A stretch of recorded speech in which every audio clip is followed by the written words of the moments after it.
If this was any other year on my farm, I would be embarrassed to be shooting a video right now. It's so weedy on this property, it's insane. But you know what? I've learned a lot about my own context and farming in a different way this year, and I wanted to share some thoughts with you guys on that. So like I said, there's some weeds in here. There's some sort of unruly areas in here. And you know what? I don't really care, because at the end of the day, this farm has fulfilled the purpose that we wanted. And that was to grow a lot of food that we can store over the winter in case something happens. We called this farm SHTF farm, shit hits the fan farm.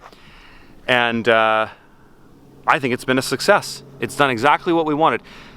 Yeah, we'll refine some things going forward next year. We produced a little bit too much of this or too much of that, but it doesn't matter. The key thing on how we can be lazy here is that we're only expecting one rotation out of most of these beds. Some of them will get two because we're gonna put some garlic in the fall.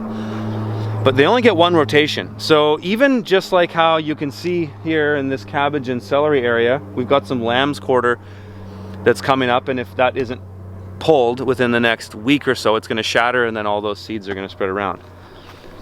In a market gardening context where I'm doing high rotation, which is what you've seen me do for the last 6 years here on YouTube, that would suck, because I'd harvest that crop, I'd go and replant the next one, and then I'd have weeds everywhere, which would deter the outcome of that crop. But that's not gonna happen here, because as soon as these crops are done, this area will be tarped.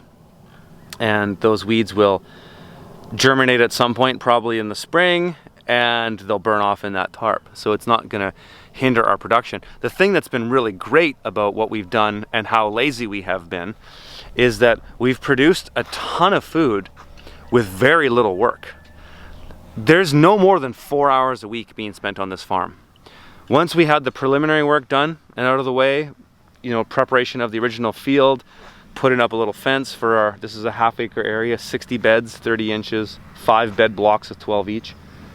Once we had all that preliminary work, irrigation, we still got a few caterpillar tunnels to get up before winter, but once all that work's done, it's just basic maintenance. You know, the next big batch of work was putting the crops in the ground, and then a little bit of weeding. Obviously we've fallen behind on that, but who cares? At the end of the day, it's still producing what we wanted, the outcome that we wanted, and that was to get a big harvest. So what is that harvest? Well, we've got 2,000 ears of corn here that need to be harvested. We've already harvested 1 bed of shallots. I didn't do that, so I don't know actually how much there is. I imagine that there's over 100 pounds. This 1 bed of red wing onions is just harvested. That's for sure gonna be over 100 pounds. Another bed needs to be harvested. 2 beds of leeks for winter. We planted way too many leeks, but we had extra, so we just put them in the ground. We've got over there our tomato greenhouse. We've already harvested about 500 pounds of tomatoes. We've got some winter crops, some broccolini, some kales, some carrots that'll all go under tunnels.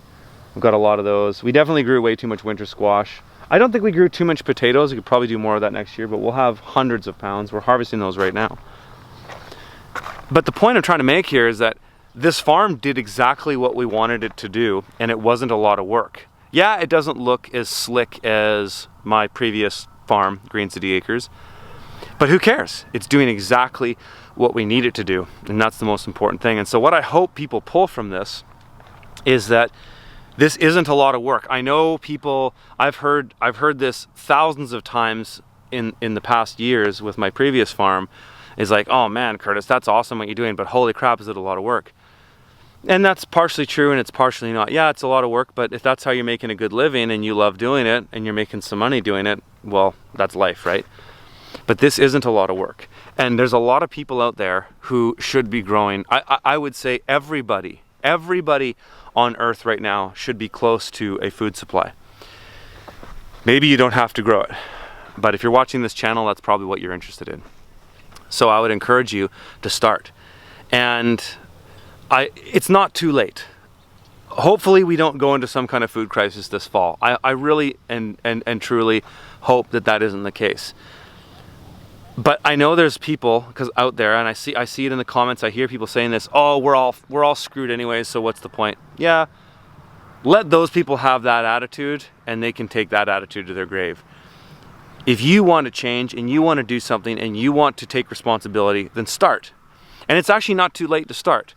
Yeah, it's too late to get a serious harvest for the fall and winter. You're just going to have to deal with that, and I would suggest that you go to the stores and the farmers markets and you make sure you stock up for this winter in case it's tough.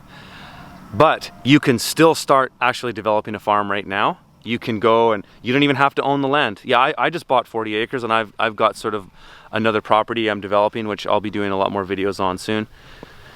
But you don't have to own it. I don't own this land. This is a lease. We just lease this. We pay $2,000 a year, which is a lot, but we have some sort of benefits out of being on this land at an already operating farm. So there's some benefits there. But you can go and lease a piece of land. I've been talking about this for 6 years on this YouTube channel. You can lease a piece of land, get some friends together, and start a farm. There's no excuse not to. You don't even need to have all the equipment that I've showed you in the 800 or 900 videos I have on YouTube. You don't need to have all that stuff. All you really need to do this is have the basic infrastructure for irrigation to set it up. You can rent the equipment like the rototillers to get it going. You can buy some greenhouses. You really only need one. You don't have to have 4 like we're gonna have. The tarps, you know, I've showed a lot of this stuff in previous videos. It doesn't take much. We've spent a total of $14,000 to put all the infrastructure in on this farm. That's including 4 17.5 foot by 55 foot Caterpillar tunnels. Only one's up, we still have 3 left to go, but they're all paid for. So we've spent that much, and going forward, we just had a meeting, actually, a few of the guys from the farm talking about what we're gonna do for next year. And next year, our budget is only gonna be about $2,000 for seed, which is probably way more than we need, but that'll be seed and other little things, irrigation fitting breaks here and there, whatever, little stuff. And then we pay $2,000 for the lease. So for $4,000 going forward, we have a half acre, which will probably produce about $30,000 of produce. It's kind of off the top of my head, low value crops. That's what I'm thinking. So that's pretty good value for the money, considering that even going forward, it's going to be way less work than it was this year, because this year we had all the preliminary stuff to get the infrastructure set up. Going forward, all it's going to be for me, and I'm going to be less involved next year than I was this year, but I'm still going to do the farm plan, and that'll be basically just taking what we already did and tweaking a few things here and there. Oh, more of this and less of that. Fairly simple.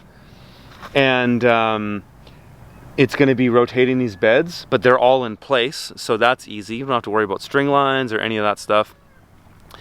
And just getting the crops in the ground. That's all there is. So next year, it'll be the same amount of work, 4 hours a week. It's nothing. It's nothing at all.